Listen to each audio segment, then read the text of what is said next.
नमस्कार बच्चों, the ocean academy के इस यूट्यूब चैनल पे आपका बहुत बहुत स्वागत है।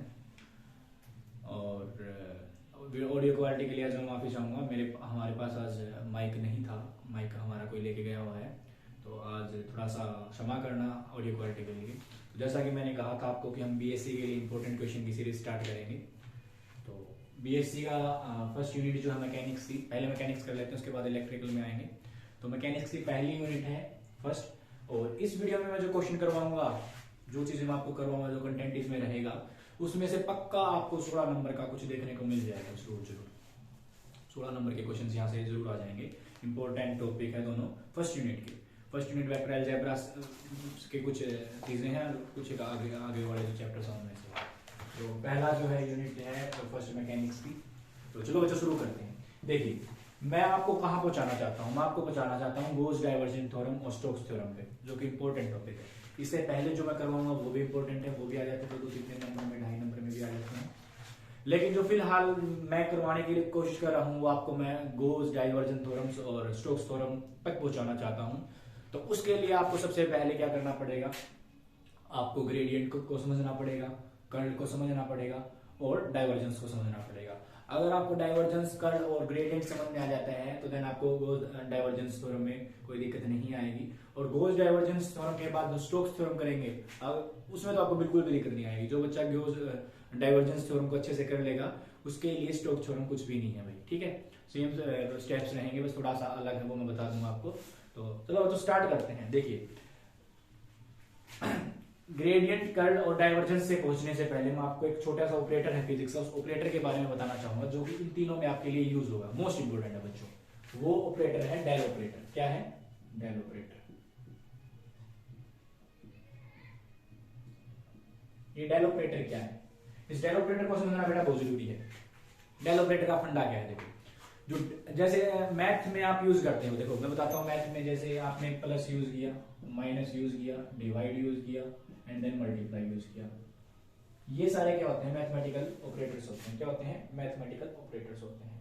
जब मैं इस प्लस की बात करता हूँ, यहाँ इस प्लस की बात करता हूँ, तो इस प्लस का कोई भी साइंटिफिक मीनिंग नहीं है, ठीक है। इस प्लस का कोई साइंटिफिक मीनिंग नहीं है। क्या है? ये प्लस है, कोई ऑपरेटर है।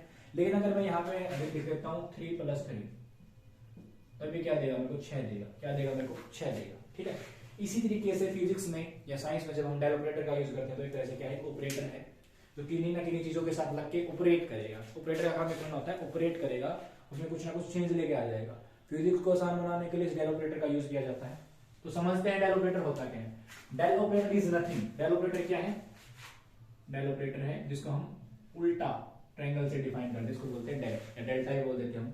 क्या होता है? देखिए, curly by curly x i cap, curly by curly y j cap और कर्ली वाई कर्ली जे, ठीक है। This is del operator. सिर्फ यही क्या है? Del operator. इतना सही है डेल ऑपरेटर। और ये अपनी फिजिकल सिग्निफिकेंस कब देगा? जब ये किसी के साथ ऑपरेट करेगा। क्या करेगा? जब ये किसी के साथ ऑपरेट करेगा तो क्या देगा? ये अपनी फिजिकल सिग्निफिकेंस देगा। जैसे प्लस का कोई फिजिकल सिग्निफिकेंस नहीं अपने आप में, जब वो किसी के साथ ऑपरेट करता है तो कुछ ना कुछ देता है। इसी तरह से डेल भी क्या है? ऑपरेटर है, ठीक है। तो अब बात करते हैं यहाँ पे हम। अब आता है आपका एक इंपॉर्टेंट टॉपिक जिसका नाम है ग्रेडियंट। क्या है? Gradient.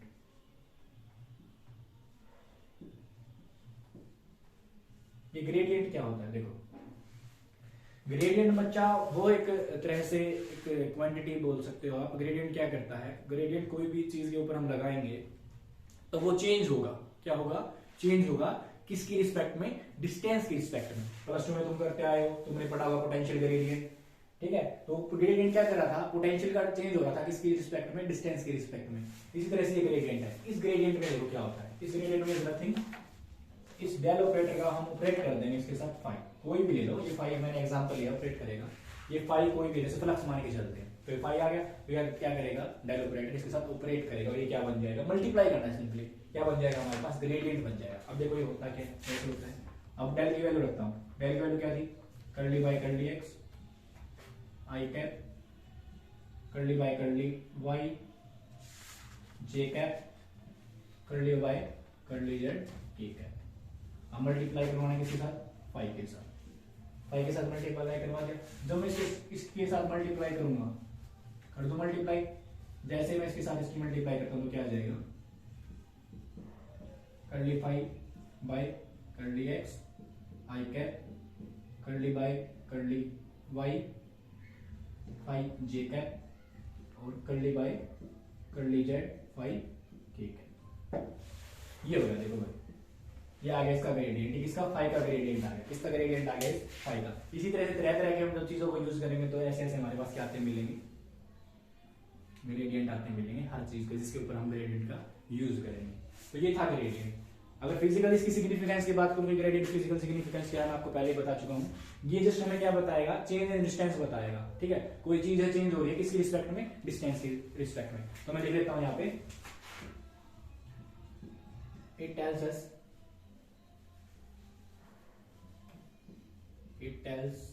us change, any change कर देते हैं यहाँ पे, any change with respect to distance। Distance के रिस्पेक्ट में कितना चेंज हुआ उसको हम क्या बोल देंगे, ग्रेडियंट बोल देंगे। ग्रेडियंट हमें देता है डिस्टेंस के रिस्पेक्ट में चेंज। ठीक है, अब बात करते हैं भाई डाइवर्जेंस की। डाइवर्जेंस इंपॉर्टेंट है, जो हमारा नया टॉपिक है। अब उस डाइवर्जेंस को यहाँ पे समझना जरूरी है। देखो वेक्टर कैलकुलस में आप प्लस 2 क्लास में मैथ में भी करके आए हो, फिजिक्स का भी चैप्टर आप पढ़ के आए हो। वहाँ पे प्लस 1 में थोड़ा थोड़ा इसके वेक्टर अलजेब्रा के बारे में था। तो क्या पढ़ा था आपने दो चीज पढ़ी थी। एक तो पढ़ा था डॉट प्रोडक्ट। क्या पढ़ा था, डॉट प्रोडक्ट। क्या पढ़ा था, डॉट प्रोडक्ट। और एक आपने पढ़ा था क्रॉस प्रोडक्ट। चूंकि आप अब डेल ऑपरेटर के बारे में पढ़ चुके हो, तो डेल ऑपरेटर का ही यूज है। जब हम डेल ऑपरेटर का डॉट प्रोडक्ट करवा देंगे, जो भी चीज हम लेके चलेंगे जिसके ऊपर हमने उसका जिस चीज का हमें डाइवर्जेंस निकालना है, तो जहां हम लेके चलेंगे डॉट प्रोडक्ट लेके चलेंगे उस चीज के साथ, तो वो क्या हो जाएगा, डाइवर्जेंस हो जाएगा। क्या हो जाएगा, डाइवर्जेंस। और क्रॉस प्रोडक्ट अगर लेके चलते हैं तो वो क्या हो जाएगा, कर्ल हो जाएगा। क्या हो जाएगा, कर्ल हो जाएगा। क्या हो जाएगा बच्चा, कर्ल हो जाएगा। तो देखते हैं, मैंने क्या कहा है कि डॉट प्रोडक्ट लेके चलते हैं। सपोज करो मैं लेता हूं ई लेता हूं, ये ई ले लेता हूं। ठीक है, ये E says that electric field intensity. ठीक है, तो इसका मैं क्या निकालना चाहता हूं, डाइवर्जेंस निकालना चाहता हूं। तो क्या करूंगा, इस डेल ऑपरेटर के साथ इसका डॉट प्रोडक्ट करवा दूंगा। किसके साथ, इस ई के साथ। ठीक है, अब देखो डेल ऑपरेटर भी क्या है, एक तरह से वेक्टर क्वांटिटी है। वेक्टर क्वांटिटी है ना। देखो आई जे के कैप है। आई जे के कैप क्या होते हैं, यूनिट वेक्टर्स होते हैं। किसी डायरेक्शन में, आई किसी डायरेक्शन में होता है, एक्स की डायरेक्शन में, जे वाई के डायरेक्शन में और के जेड की डायरेक्शन में। ये वाई, ये एक्स और वो जेड। ठीक है, तो इसी तरीके से अब ये निकालते हैं। देखो मैं मान के चलता हूँ, ये तो देखो क्या है, कर्ली वाई कर्ली एक्स। इसमें तो कोई चेंज नहीं होगा, ऑपरेटर में कोई चेंज नहीं होता भाई। ठीक है, curly y curly y j cap curly y curly z k cap. Then dot product करवाना है किसके साथ, इसी के साथ। सिंपली मैं इस ई को मान लेता हूँ, यहाँ इसको डिफाइन कर लेता हूँ पहले। जैसे ये ई है, इलेक्ट्रिक फील्ड इंटेंसिटी ले लेता हूँ मैं, ई आई कैप एक्स, ई जे कैप वाई और ई के कैप जेड। ठीक है, ये हो गया। ठीक है, तो इसको मल्टीप्लाई करवा देता हूँ इसके साथ, ई आई एक्स ई वाई ई जे वाई, या इसको ऐसे कर दो, ये काम करते इसको ऐसे कर लेते हैं, आई बाद में लिखते हैं ना, कंफ्यूज हो जाओगे वरना। ठीक है, आई x i cap E y j cap E Z k cap. ठीक है, और ये वेक्टर का साइन लगा देता हूँ क्योंकि एक वेक्टर क्वांटिटी है। ठीक है, ई x i cap E y j cap और ई जेड के कैप। अब मैंने पहले कहा था कि जो है ऑपरेट करता है, इसको ऑपरेट करवा देते हैं। अब ऑपरेट होगा तब ये क्या दे देगा हमें, देखो क्या दे देगा, देखो ध्यान से, आई के साथ ई एक्स आ जाएगा डिवाइड बाय कर्ली एक्स। ठीक है, ई के साथ क्या आ जाएगा, कर्ली के साथ क्या आ जाएगा, y curly y plus curly E z divide by curly z. ये आ गया हमारे पास। अब देखो ध्यान से, एक चीज इसमें समझने वाली क्या है। अब देखो ये सबसे इंपॉर्टेंट, इसकी सिग्निफिकेंस क्या है कि एक स्केलर क्वांटिटी देता है। क्या देता है, स्केलर क्वांटिटी। हम पढ़ के आ चुके कि डॉट प्रोडक्ट हमेशा क्या देता है, हमें स्केलर क्वांटिटी देता है। क्या देता है, स्केलर क्वांटिटी। देखो आई जे के कैप था ना, इसका मैंने डॉट प्रोडक्ट करवाया तो मेरे पास क्या आ गया, curly E x by curly x, curly E y by curly y, curly E z by curly z. तो ये क्या हो गया, एक तरह से इसका डाइवर्जेंस हो गया। क्या हो गया, डाइवर्जेंस। आप इसको याद भी कर सकते हो अगर प्रॉब्लम है तो, कि भाई किसी को याद ना रहे तो, डी फॉर डाइवर्जेंस और डी फॉर डॉट प्रोडक्ट। ठीक है, जब हम डॉट प्रोडक्ट करवाएंगे तो हमारे पास क्या आएगा, डाइवर्जेंस आएगा। क्या आएगा बच्चा, डाइवर्जेंस आएगा। क्या आएगा, डाइवर्जेंस आएगा। ठीक है, तो ये था बेसिक सा डाइवर्जेंस के बारे में, कि जब हम डेल ऑपरेटर को डॉट प्रोडक्ट में ऑपरेट करवा देते हैं तो हमारे पास क्या आ जाती है, डाइवर्जेंस आ जाती है। अब बच्चा डाइवर्जेंस की फिजिकल सिग्निफिकेंस के बारे में बात करते हैं। किसके बारे में बात करते हैं, डाइवर्जेंस की फिजिकल सिग्निफिकेंस के बारे में। देखो लिखने को तो तुम लिख सकते हो कि चेंज होता है, ये फ्लो ऑफ वाटर में चेंज होता है। मैं तो आपको एक एग्जांपल देके अच्छे से समझा देता हूँ। देखो ध्यान से,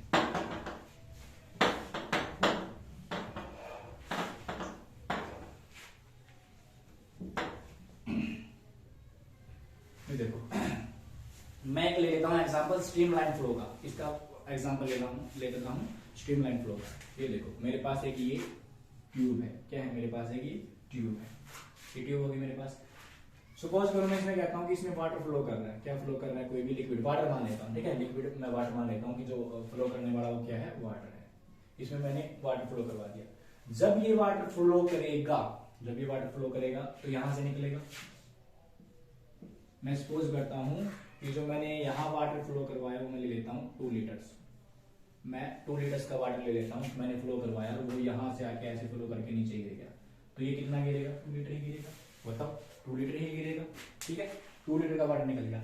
लेकिन अब मैं कहता हूं, मैं अब क्या कहता हूं कि मैंने यहाँ पे एक ट्यूब और लगा दी। यहाँ पे मैंने क्या लगा दी, एक ट्यूब और लगा दी। सपोज ये ट्यूब मैंने लगा दी और यहाँ पे जो वाटर फ्लो कर रहा है वो 2 लीटर, मानो 1 लीटर का कर रहा है। ठीक है, 1 लीटर का फ्लो करवा दिया। तो अब ये जो मतलब वाटर निकलेगा, एंटर तो यहाँ से कर रहा है, निकलेगा वहां से, तो कितना हो जाएगा, अब ये 3 लीटर हो जाएगा। अब कितना हो जाएगा, 3 लीटर का वाटर हो जाएगा। समझ में आया? मैंने एक वाटर लिया, स्ट्रीमलाइन फ्लो करवाया। जब मैंने कोई ट्यूब नहीं लगाई तो कितना हुआ, 2 लीटर हुआ। ठीक है, 2 का 2 निकल गया। अब मैंने 1 लीटर और ऐड कर दिया तो कितना निकल गया, 3 लीटर मतलब निकल गया। तो ये जो चेंज आया है ना 2 से 3 में, इसी चेंज को हम क्या बोलते हैं, डाइवर्जेंस बोलते हैं। इसी चेंज को हम क्या बोलते हैं बच्चा, डाइवर्जेंस बोलते हैं। अब समझ में आएगा डाइवर्जेंस का फिजिकल सिग्निफिकेंस क्या है। अच्छा, अब ये इंक्रीज हो गया। अब ये इंक्रीज है, डिक्रीज भी तो हो सकता है। सपोज करो मैं यहाँ से इसको बंद रखता हूँ, इसको मैं क्या करता हूँ, बंद रखता हूँ, और यहाँ से मैंने इसको तोड़ दिया या फ्लो करवाने के लिए यहाँ से इसको थोड़ा सा ब्रेक कर दिया, तो यहाँ से पानी निकलेगा। यहाँ से पानी निकलेगा, सपोज करो यहाँ से 1 लीटर निकल गया। यहाँ से क्या निकल गया, 1 लीटर निकल गया। यहाँ से जब 1 लीटर निकला तो ये कितना हो जाएगा, 1 लीटर हो जाएगा ना। 1 लीटर पानी, 2 था, एक यहाँ से निकल गया, एक वहां से बच गया। तो चेंज तो यहाँ पे भी आया है, डिक्रीज हुआ है। ठीक है, तो इंक्रीज जब होता है, जब क्या होता है, इंक्रीज होता है। तो इंक्रीज जब होता है तो उसे क्या बोल देते हैं, पॉजिटिव डाइवर्जेंस। क्या बोल देते हैं, पॉजिटिव डाइवर्जेंस। और जब डिक्रीज होता है, डिक्रीज होता है तो उसको क्या बोल देते हैं, नेगेटिव डाइवर्जेंस। क्या बोल देते हैं, नेगेटिव डाइवर्जेंस। ये इसकी फिजिकल सिग्निफिकेंस की वजह से चेंज हुआ है स्ट्रीमलाइन फ्लो वाटर में, जो चेंज होता है उसको हम क्या बोल देते हैं, उसकी फिजिकल सिग्निफिकेंस बोल देते हैं। अब देखो डाइवर्जेंस से मैं क्या दे रहा था, डाइवर्जेंस जो हमारे पास आया था वो था डॉट प्रोडक्ट। क्या थी, स्केलर क्वांटिटी थी। क्या थी, स्केलर क्वांटिटी। तो ये चेंज भी आएगा तो किसमें आ रहा है, मैग्नीट्यूड में आ रहा है। किसमें आ रहा है, ये चेंज मैग्नीट्यूड है। यहाँ मैंने डायरेक्शन की कोई बात नहीं, यहाँ क्या डायरेक्शन की बात की गई है, किस डायरेक्शन में फ्लो करवाया मैंने, कहीं से भी छोड़ सकता हूँ इसे, डायरेक्शन में कोई फंडा नहीं है। जितना पानी हम निकालना चाहेंगे, जितना ये इसको अलाउ करेगा निकलने में, जितना इसका स्पेस है, उतना ही पानी यहाँ से निकल जाएगा। ठीक है, तो यहाँ किसी बात नहीं की, डायरेक्शन की बात नहीं। तो इसकी फिजिकल सिग्निफिकेंस में क्या आएगा, सिर्फ मैग्नीट्यूड, मैग्नीट्यूड आएगा कि भाई कितना पानी में चेंज हुआ है, स्ट्रीमलाइन फ्लो हमने जो करवाया उसमें चेंज कितना हुआ, दैट इज डाइवर्जेंस। अब बात करते हैं कर्ल की। बच्चा कर्ल क्या होता है, देखो मैंने बताया ना, कर्ल में हम क्या करेंगे, क्रॉस प्रोडक्ट करवा देंगे। कुछ नहीं है, बस क्रॉस प्रोडक्ट करवा देते हैं, डेल ऑपरेटर को यूज कर देते हैं क्रॉस प्रोडक्ट के साथ। तो डेल ऑपरेटर क्रॉस प्रोडक्ट करवा देते हैं। जैसे अभी मैं वो ई का एग्जांपल ले लेता हूँ। ठीक है, ये मैंने ई का एग्जांपल ले लिया। ई यहाँ से फिर लिख देता हूँ, ई x i cap, E y j cap, E Z k cap. ठीक है, तो करवाते हैं इसकी क्रॉस प्रोडक्ट करवाते हैं। तो बताओ भाई, जो हमारे पास डेल ऑपरेटर है वो क्या होता है, curly by curly x into i cap, curly by curly y j cap, curly by curly z की कैप। और देन क्रॉस प्रोडक्ट करवानी है किसके साथ, इस ई के साथ, E x i cap, E y j cap और ई जेड की कैप।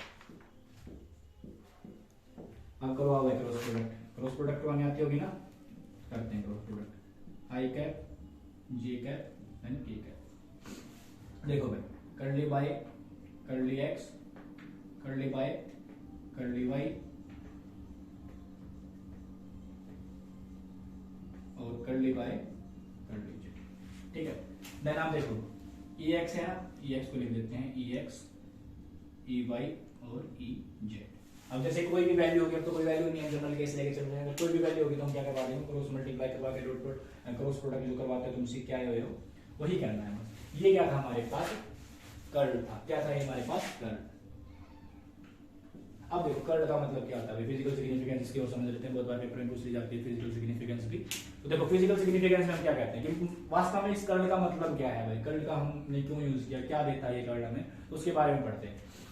अब देखो बच्चे, कर्ल तुमने सुना होगा किसी के कर्ली बाल है, तुमने सुना होगा कर्ल कर्ल कर्ल जब हम बेसिकली अपने माइंड में लेके आते तो सर्कुलर कुछ चीज समझ में आती है। क्या समझ में आती है, सर्कुलर। जैसे बोलते हैं ना the girl has a curly hair, तो कर्ली हेयर का मतलब उसके भाई घुंघराले बाल गोल गोल बाल है, यानी घुमट्टी है उसके अंदर। तो इस कर्ल का मतलब क्या होता है, एक तरह से रिंग टाइप में होता है। एग्जांपल लेता हूँ मेरे पास, जैसे कि ये है मेरे पास, मैं इसको रिंग मान के चलता हूँ, रिंग कंसीडर करता हूँ, ये क्या है मेरे पास, एक रिंग है। तो अब ये कर्ल क्या देगा हमें, सपोज करो मैंने यहाँ ऐसे इसको पकड़ा हुआ है, ठीक है, और यहाँ से पानी आ रहा है, स्ट्रीमलाइन फ्लो करवा दिया मैंने वाटर का। अब जो वाटर आएगा, मैं इसको निकाल लेता हूँ, आप कंफ्यूज हो रहे, देखो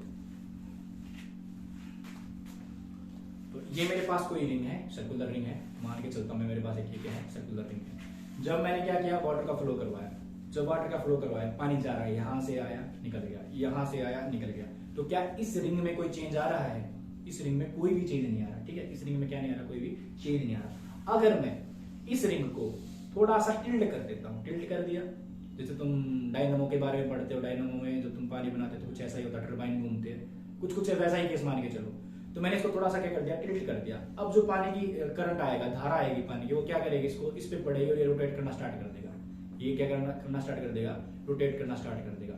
जैसे ही ये रोटेट करना स्टार्ट करेगा तो इसने कितना रोटेट किया, इस रोटेशन में मैक्सिमम चेंज जो आया वही हमें कौन बताता है, कर्ल बताता है। इस मैक्सिमम रोटेशन के बारे में, ये रोटेशन मैक्सिमम कितनी हुई है इसके बारे में कौन बताता है, कर्ल बताता है। कौन बताता है बच्चे, कर्ल। इसकी फिजिकल सिग्निफिकेंस तो यहाँ लिख देते हैं, it tells us about maximum change in maximum rotation, change in maximum rotation. तो ये हमें किसके बारे में बताता है बच्चे, चेंज इन मैक्सिमम रोटेशन के बारे में बताता है। अब देखो हमने पढ़ा था ना, डाइवर्जेंस भी दो तरह का होता है, एक पॉजिटिव होता है, एक नेगेटिव होता है। तो इसी तरीके से कर्ल का जब फिनोमिना निकाला गया, कर्ल के बारे में जब बताया गया, तो क्या निकल के आया, कि देखो भाई मैं यहाँ पे क्या बनाता हूँ, मैंने यहाँ पे रिंग बना दी बच्चा, क्या बना दी मैंने, एक रिंग बना दी, ये है मेरे पास रिंग। तो इस रिंग में जो पानी आया, अब ये दो तरह से रोटेट कर सकती है। रोटेशन के बारे में जब हम बात करते हैं तो रोटेशन दो तरह की होती है, एक तो होती है क्लॉकवाइज डायरेक्शन, ये होगी हमारे पे क्लॉकवाइज डायरेक्शन, एक होती है एंटी क्लॉकवाइज डायरेक्शन। एक क्या होती है, एंटी क्लॉकवाइज डायरेक्शन। क्लॉकवाइज और एंटी क्लॉकवाइज के बारे में पता है, क्लॉक का मतलब घड़ी जो होती है, घड़ी की दिशा में, घड़ी ऐसे चलती है। एक होती है घड़ी के विपरीत की दिशा में, विपरीत कैसे होती है, उल्टी होती है, ठीक है। तो ऐसा खेल होता है, ठीक है। तो देखो ये जो डायरेक्शन है ये कैसी है, क्लॉकवाइज डायरेक्शन है, कैसी है, क्लॉकवाइज डायरेक्शन है, ठीक है।